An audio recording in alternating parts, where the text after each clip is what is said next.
एक बार की बात है, एक शहर में एक साहूकार रहता था। उनके घर में पैसों की कोई कमी नहीं थी, लेकिन उनकी कोई संतान नहीं थी, जिससे वे बहुत दुखी रहते थे। पुत्र प्राप्ति के लिए वे प्रत्येक सोमवार का व्रत रखते थे और शिव मंदिर में जाकर पूरी श्रद्धा से भगवान शिव और पार्वती जी की पूजा करते थे।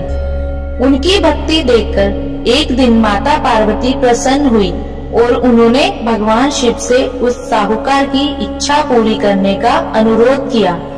पार्वती की इच्छा सुनकर भगवान शिव ने कहा कि हे पार्वती, इस दुनिया में हर प्राणी को उसके कर्मों का फल मिलता है और उसके भाग्य में जो कुछ भी है उसे भुगतना पड़ता है। लेकिन पार्वती जी ने साहूकार की भक्ति का सम्मान करने के लिए उसकी इच्छाओं को पूरा करने की याचना की। माता पार्वती के अनुरोध पर शिव जी ने साहूकार को पुत्र प्राप्त करने का वरदान दिया, लेकिन साथ ही यह भी कहा कि उसके बच्चे की उम्र केवल 12 वर्ष होगी। साहूकार माता पार्वती और भगवान शिव की बातचीत सुन रहा था। वह इससे ना तो खुश था और ना ही दुखी।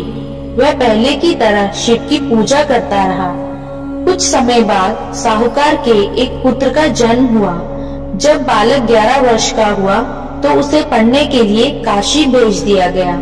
साहूकार ने बेटे के मामा को बुलाकर ढेर सारा पैसा दिया और कहा कि वह इस बच्चे को शिक्षा प्राप्त करने के लिए काशी ले जाए और रास्ते में यज्ञ करे। जहाँ कहीं भी यज्ञ किया जाता है वहाँ ब्राह्मणों को भोजन कराकर दक्षिणा दी जाती है। इसी प्रकार दोनों मामा भांजा यज्ञ करके ब्राह्मणों को दान दक्षिणा देकर काशी की ओर चले गए। रात के समय एक नगर था जहाँ नगर के राजा की पुत्री का विवाह हुआ था, लेकिन जिस राजकुमार से वह शादी करने वाली थी वह अंधा था।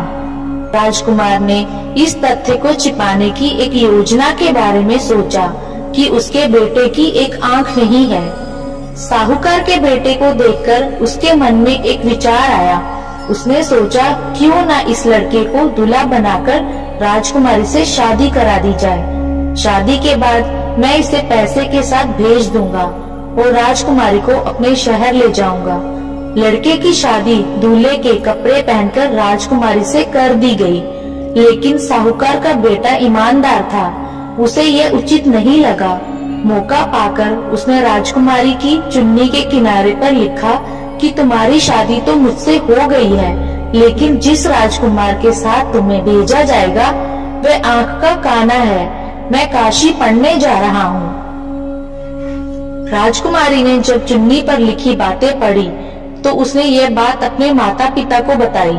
राजा ने अपनी बेटी को विदा नहीं किया, जिससे बारात वापस चली गई।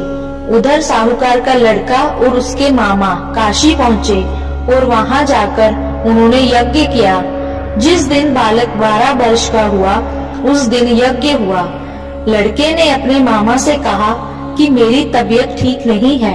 मामा ने कहा कि तुम अंदर जाकर सो जाओ। शिव के वरदान के अनुसार थोड़े ही समय में उस बालक के प्राण निकल गए। मृत भतीजे को देखकर उसके मामा विलाप करने लगे।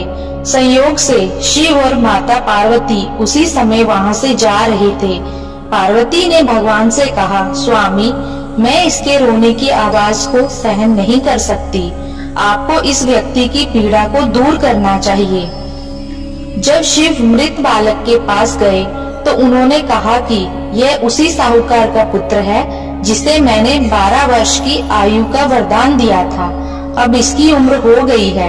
लेकिन माता पार्वती ने कहा, हे महादेव, कृपया इस बच्चे को और उम्र दें, नहीं तो इसके माता पिता भी इसके अलग होने के कारण तड़प तड़प कर मर जाएंगे। माता पार्वती के अनुरोध पर भगवान शिव ने बालक को जीवित रहने का वरदान दिया। शिव की कृपा से बालक जीवित हो गया। लड़का अपनी पढ़ाई पूरी करने के बाद अपने मामा के साथ अपने शहर चला गया। दोनों उसी शहर पहुँचे जहाँ उनकी शादी हुई थी। उस नगर में यज्ञ का भी आयोजन किया गया। लड़के के ससुर ने उसे पहचान लिया और महल में ले जाकर उसकी देखभाल की। और अपनी बेटी को विदा कर दिया। यहाँ साहूकार और उसकी पत्नी भूखे प्यासे अपने बेटे का इंतजार कर रहे थे। उसने कसम खाई थी कि अगर उसे अपने बेटे की मौत की खबर मिली तो वह भी अपनी जान दे देगा। लेकिन अपने बेटे के जीवित रहने की खबर पाकर वह बहुत खुश हुआ।